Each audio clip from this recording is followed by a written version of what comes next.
Generating a tool list to assist with machine setup has now become fast and easy with the new KipwareT upgrade. In this short video we will outline the use of the newly released auto tool list generation feature. As you can see, we are in the main program creation screen of KipwareT. I have outlined my operations and linked tool calls and associated data for each operation.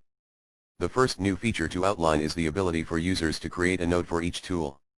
This one-line description can be anything the user wishes, but most common it is a description of the tool used in the machining. As you can see here, we have created a note describing each tool in some detail. We are now ready to create our complete G-code machining program, and we can generate the tool list using two options.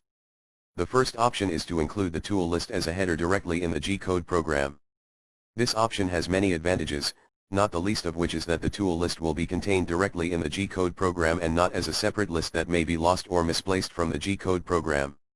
To accomplish this, I can tick the checkbox, and when I generate the G-code program, the complete tool list is a text note at the start of the program. On most controls, because all the information is encased in parentheses, it is ignored by the CNC control. The second option is to load the auto-generated tool list into the editor and then either saving it as a separate text file or printing it to the printer directly from the Kipware editor. Once the G-code has been generated and is displayed in the editor, selecting the Open Tool List button will display the tool list that was generated as the G-code program was created. Users can treat this as any text file and save it to disk or print it from the editor. Tool lists are an essential part to the setup of the program for execution at the machine. This new auto tool list generation feature now makes that setup much more efficient and accurate, eliminating costly downtime.